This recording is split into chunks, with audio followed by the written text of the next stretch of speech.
Hello guys, welcome back again sa ating YouTube channel, no, The Action Man. Una sa lahat, may love shoutout po sa lahat ng mga kakampeng at sa mga hindi man mga kakampeng. Kung interesado ka sa bidyong ito, patapusin mo na hanggang dulo at huwag nyo nang kalimutan na i-like at i-share ang ating video para malaman naman ng iilan sa ating mga kababayan na nagtutulog-tulugan sa katotohanan. So muli naman nagbabalik ang nag-iisa nyong host na si The Action Man para magbigay ng komentaryo at reaction sa mga mainit ng issue ng bayan.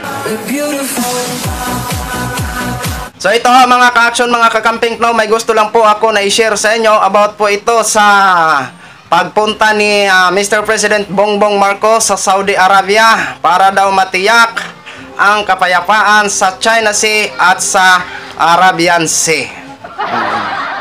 At upang pag-usapan yata ang darating na ASEAN sa 2023.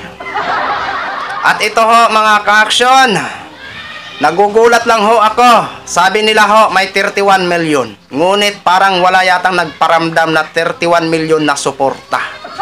Para lubos ho natin maunawaan mga ka-action, mga kakampeng, panoorin na po natin ang nasabing video.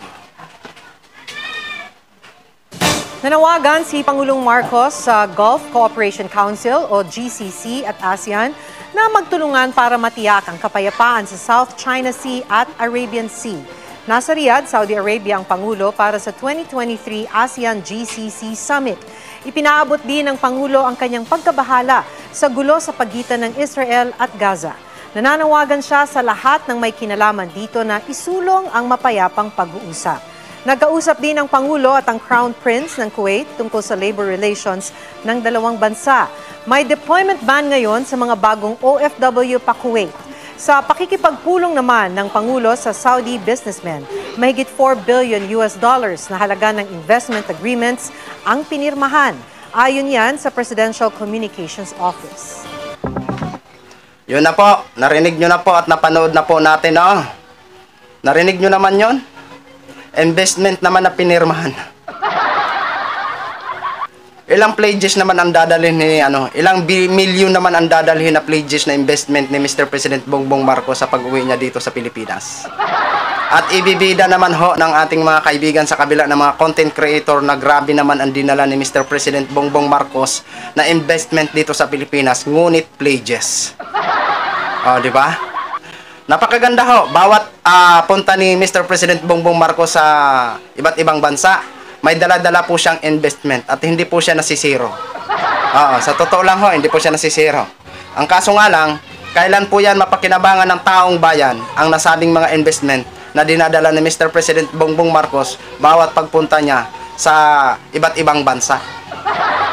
Yon ang tanong na hindi rin natin masagot. At yun din ang tanong na hinihintay natin kay Mr. President na sagutin. Dito po, nagugulat lang po kasi ako. Ito po kasing video mga ka-action, mga kakamping. Ito po, ayan. 17 hours ago, naka-upload na po siya, ha? Ayan.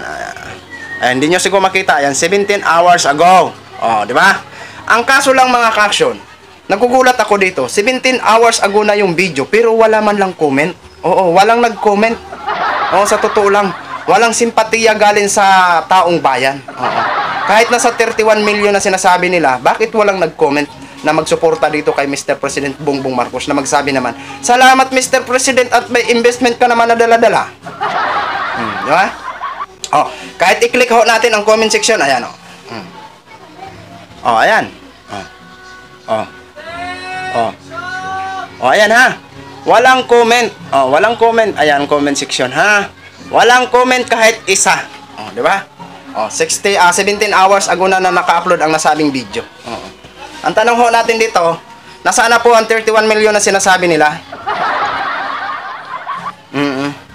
Kahit sabihin na po natin ang 31 million is nasa SD card. Pero alam ko po may totoong tao na bumuto. Pero nasaan na po ang suporta nila? Sukong-suko na ba kayo? Namulat na ba kayo? Kasi kung hindi ho kayo namulat, dapat suportado nyo yan. Pumunta naman sa Saudi, At may dala-dala naman siyang investment. 31 million, maawa na po kayo. Nananawagan na ako sa inyo. Mag-comment naman po kayo dyan para suportahan ang nasabing video. Ha? So yun lang ho mga ka-action, mga kakamping, kinshare ko lang ho sa inyo. Maraming salamat po sa lahat nating mga viewers Luzon, Visayas at Mindanao all over the world. Ako po ang inyong lingkod, si The Action Man. Good evening everyone. Beautiful.